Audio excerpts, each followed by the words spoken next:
Good morning students. Good morning ma'am. আজকে তো Saturday, আজকে তো শনিবার, তো তোমাদের জন্য স্পেশাল ক্লাস নিয়ে চলে এসেছি আমি তাপসী। তো আমাদের যে স্পেশাল ক্লাস দেওয়া হয় কি কি বিষয় বলো তো? হিস্ট্রি, জিওগ্রাফি আর বেঙ্গলি, প্রতি সপ্তাহের দুটো দিন, স্যাটারডে আর সানডে। তোমরা তো অবশ্যই জানো, তাও আমি একবার বলে দিচ্ছি, তোমাদের আগামী মাধ্যমিক পরীক্ষা 2026 সালের 2 ফেব্রুয়ারি। তো তোমাদের হাতে মাত্র কত সময়? 3 থেকে 4 মাস। তো এই 3 থেকে 4 মাস তোমরা তোমাদের বেস্ট গাইড পেতে, বেস্ট কোচিং পেতে অ্যান্ড অবভিয়াসলি বেস্ট নোটস পেতে কোথায় আসতে হবে? আমাদের অর্পিতা কোচিং সেন্টারে। তো আজকে তোমাদের যে টপিক নিয়ে আলোচনা করছি কি বলো তো? তোমাদের বাংলা বিষয়ের ঘাস কবিতা নিয়ে। তো অলরেডি তোমাদের ক্লাসে আমি ঘাস কবিতা পড়িয়ে দিয়েছি, তো এসো আলোচনা করি ঘাস কবিতা থেকে ইম্পর্টেন্ট 10টি কোশ্চেন। ঠিক আছে?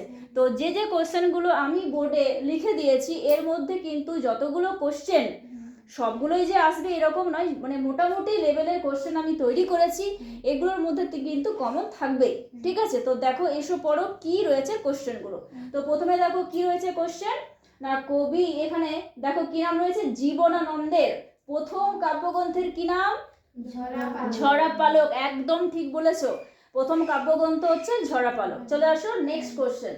কোন কবি জীবনানন্দ দাশকে নির্জনতম কবি বলে আখ্যায়িত করেছেন? কোন কবি? একদম ঠিক, কবি বুদ্ধদেব বসু। চলে আসি পরের কোশ্চেন। ঘাস কবিতায় পৃথিবী কিসে ভরে গেছে বলে কবি জানিয়েছেন? কিসে ভরে গেছে? একদম ঠিক, নরম সবুজ আলো। চলে আসি পরের কোশ্চেন। কোন সময় উল্লেখের মধ্য দিয়ে ঘাস কবিতার সূচনা? কোন সময়? ভোরবেলা। হ্যাঁ, ভোরবেলা। বাহ।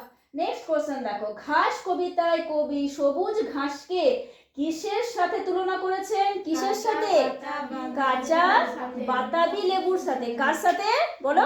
কাঁচা বাতাবি লেবুর সাথে।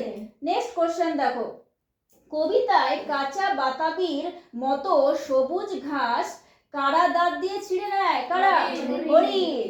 নেক্সট, গেলাসে গেলাসে কবি কি পান করেন? ঘাসের ঘ্রাণ। ঘ্রাণ মানে কি? ঘ্রাণ মানে কি? গন্ধ। ঘাসের গন্ধ কে পান করেন? কবি জীবনানন্দ দাশ। চলে আসি নেক্সট কোশ্চেন।